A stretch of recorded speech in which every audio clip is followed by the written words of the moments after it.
સાહેબ આજે આપના દ્વારે આપણા ધારાસભ્ય આપણા દ્વારે આ પ્રોગ્રામ અંતર્ગત રવિવારના દિવસે મારે અંગત અમારી ભાણીબેનના લગ્ન હોવાના કારણે એ દિવસ મિસ થયો હતો અને એ પ્રોગ્રામ આજે બુધવારના દિવસે અમે અમારા આહિરભાવ સોસાયટીમાં અને વોર્ડ નંબર 28માં રાખ્યો છે. વોર્ડ નંબર 28ના આગેવાનો સહિત કોર્પોરેટરો બી આવ્યા હતા, એના શહેરના આગેવાનો બી હતા, સોસાયટીના આગેવાનો બી છે. આ બધાની સાથે અમે આહિરભાવ સોસાયટીની આજુબાજુની સોસાયટીઓની અંદર રાઉન્ડ માર્યો છે. બધાની સાથે રહીને સોસાયટીની અમુક સમસ્યાઓ છે કે જે સમસ્યાઓ એમના રોડની વાત છે, બીજી વાત છે, પણ એ રોડની બી એમને પાણીની લાઈન અહીંયા નખાઈ ગઈ છે, ગટરની લાઈનનું કામ ચાલુ છે અને એના પછી રોડનું કામ બી ચાલુ છે, એટલે પ્રોસેસમાં છે આ બધું. અહીંયા આંગણવાડી આવેલી છે. આંગણવાડીની અંદર ક્યાંક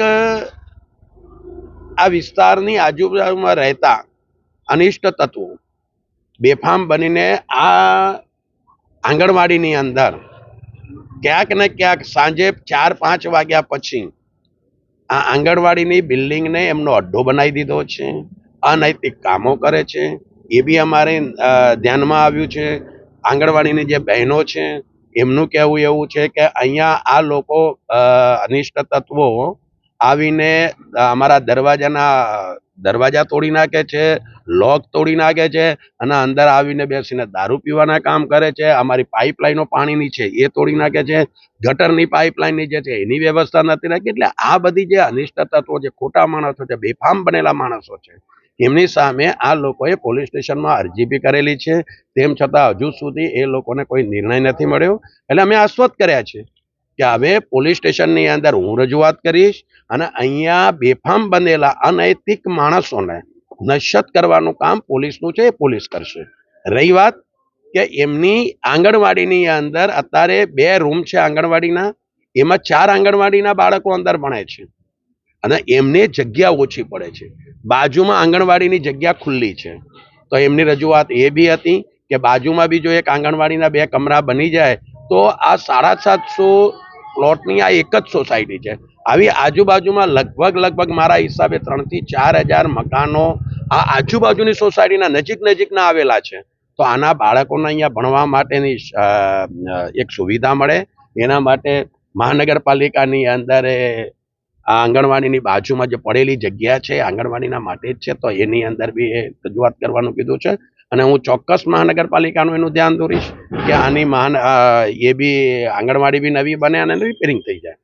ભારતીય જનતા પાર્ટીની જે 27 વર્ષની જે છબી છે, જે આ સોસાયટીઓમાં સુરત શહેરના વિકાસમાં એમનો અગ્રીમ રોલ રહ્યો છે મહાનગરપાલિકાનોના અહીંયામાં અત્યાર સુધીના ચૂંટાયેલા પ્રતિનિધિઓનો, ખાસ કરીને અમારા આ વિસ્તારના સાંસદ શ્રી CR પાટીલ સાહેબ કે જે આજે પ્રદેશના અધ્યક્ષ છે, તો એમનું તન, મન અને ધન આ ત્રણેય વસ્તુ આ વિસ્તારની પાછળ ખર્ચેલું છે.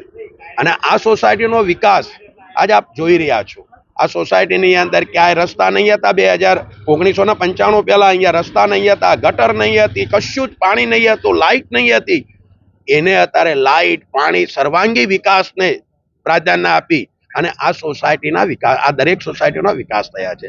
જ્યાં ઝોપડપટ્ટી હતા, સ્લમ વિસ્તાર હતા, ત્યાં આગળ પણ પાકી સડકો, પાકી ગટરો, પાકી શુદ્ધ પાણીની લાઈનો, આ બધું દરેકને આપવામાં આવ્યું છે. સ્કૂલો બનાવવામાં આવી છે. અહીંયાના રસ્તા, આંતરિક રસ્તાઓને સારા રસ્તા બનાવવામાં આવ્યા છે. એટલે લોકોને દુવિધા ન પડે એ દિશાનું કામ કરવામાં આવ્યું છે. હું એમ વિચારું છું કે ઉધના વિસ્તારની અંદર અમારા ઘણા બધા મિત્રો, હું આપના માધ્યમથી એટલું કહીશ કે ઉધના વિસ્તારની 200 થી વધારે સોસાયટીઓ આવેલી છે. ઉધના વિધાનસભામાં 200 થી વધારે સોસાયટી આવેલી છે અને એમાંથી 45 થી 45% સોસાયટીઓની અંદર નવી ગટર લાઈનોનું જોડાણ થઈ ગયું છે, નવી પાણીની લાઈનોનું જોડાણ થઈ ગયું છે. જે 30 વર્ષ પહેલાની પાણીની લાઈનો અને ગટર લાઈનો હતી એને નવેસરથી ગટર લાઈનો આપવામાં આવી છે, નવેસરથી પાણીની લાઈન આપવામાં આવી છે અને એના RCCના રોડ લગભગ 60 સોસાયટીઓમાં પૂર્ણ થઈ ગયા છે. અને એની સિવાય 25 થી 27 સોસાયટીમાં આરસીસીના રોડનું કામકાજ સુપેરે ચાલુ છે. ગટરની વાત કરું તો ગટરનું કામકાજ આજે બીજી 30 સોસાયટીઓમાં ચાલુ છે. પાણીની લાઈનોનું કામકાજ 30 સોસાયટીઓમાં ચાલુ છે. 200 થી વધારે સોસાયટીઓ છે. એક સોસાયટીનો નંબર પ્રમાણે દરેક સોસાયટીમાં પાણી નવી પાણીની લાઈનો આપવામાં આવશે, નવી ગટરોની લાઈન આપવામાં આવશે, સ્ટ્રીટ લાઇટ નવી આપવામાં આવશે અને રોડ આરસીસીના બનાવવામાં આવશે. યાની કે આવનારા 25 વર્ષ સુધી આ પ્રજાને, આ એરિયાના અમારી માતાઓ બહેનોને, અહીંયાના અમારા વડીલોને, યા યુવાન મિત્રોને કે અમારી દીકરીઓને ક્યાંય પણ તકલીફ ન પડે એ દિશાનું કામ આજે મહાનગરપાલિકાના અમારા સ્ટેન્ડિંગના ચેરમેન અને અમારા મેયરશ્રી એને પૂરેપૂરું ધ્યાન રાખ્યું છે. અમારા સાંસદશ્રી અને જળશક્તિના અમારા મંત્રીશ્રી, જળશક્તિ વિભાગના મંત્રીશ્રી અને ગુજરાતનો આજે હવાલો છે જેમની પાસે, એ પ્રદેશના પ્રમુખ શ્રી CR પાટીલ સાહેબે આની અંદર પોતાનું તન, પોતાનું મન, પોતાનું ધન ખર્ચીને એમને આ સોસાયટીનો, આ એરિયાનો અને આ દરેક વિસ્તારનો એમને સર્વાંગી વિકાસ કર્યો છે. હું આપના દ્વારા એટલું કહીશ કે ઉધનાનો વિકાસ થઈ રહ્યો છે. સૌને જણાવતા આનંદ થાય છે કે ઉધના વિસ્તારની અંદર આજે નવા ત્રણ બ્રિજ આવી રહ્યા છે. એક જીવન જ્યોત વાળો બ્રિજ આવી રહ્યો છે જેને ટ્રાફિકની સમસ્યા છે. એક પ્રમુખ પાર્ક આગળ બ્રિજ આવી ગયો છે, ત્યાં ટ્રાફિકની સમસ્યા. અને એક અહીંયા પિયુષ પોઈન્ટથી આગળ પત્રકાર કોલોની, ત્યાં આગળ એક બ્રિજ આવી ગયો છે. અને આ ત્રણ બ્રિજ પાસ થઈ ગયા છે અને ત્રણ બ્રિજમાંથી એક બ્રિજનો વર્ક ઓર્ડર હમણાં થોડાક સમયની અંદર ચાલુ કરવાનો છે.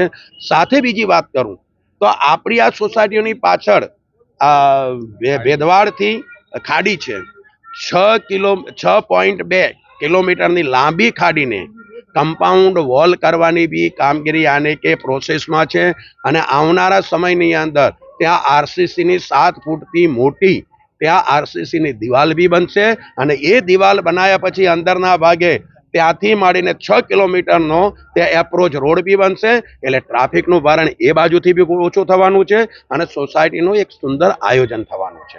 આપના માધ્યમથી બીજી એક વાત કરું કે આ વિસ્તારની અંદર ઉધના, લિંબાયત, 84 અને મજુરા, આ 4 અમારી વિધાનસભાની અંદર ઓડિટોરિયમ નહીં હતું. તો અમારા વડીલોએ, અમારા આગેવાનોએ, અમારા પૂજ્ય વડીલ શ્રી CR પાટીલ સાહેબે આની અંદર બહુ ગહન ચર્ચા કરીને એમને રજૂઆત કરી છે. અમે બધાએ રજૂઆત કરી છે. 4 વિધાનસભાના આગેવાનોએ રજૂઆત કરી છે. અહીંયાના કોર્પોરેટરોએ રજૂઆત કરી છે. અહીંયાના સોસાયટીના આગેવાનો બી અમને રજૂઆતો કરી છે. આને ધ્યાનમાં રાખીને આપણા ઉધના વિસ્તારની અંદર 600 થી 700 સીટિંગ વાળું નવું આધુનિક સજ્જ સુવિધાઓ સાથેનું એક સારું એવું ઓડિટોરિયમ આપણને મળી રહ્યું છે. આ વિસ્તારનો સર્વાંગી વિકાસ નથી તો બીજું શું છે? આની સાથે સાથે જેટલી બી સ્કૂલોના બિલ્ડિંગો જર્જરિત થયા હતા, જે કોંગ્રેસ સમયમાં હતા, એને બધાને તોડી અને નવી સ્કૂલોના નવી ઇમારતો, નવી ડિઝાઇન સાથે, વોટરપ્રૂફિંગના સાથે અને નવી ડિઝાઇન સાથેના મકાનો, એમના અદ્યતન મકાનો, નાના બાળકોને બેસી શકે એવા વાતાવરણ, સારા વાતાવરણ બેસી શકે એવા બિલ્ડિંગો પણ તૈયાર કરવામાં આવેલા છે. અસ્તુ ભારત.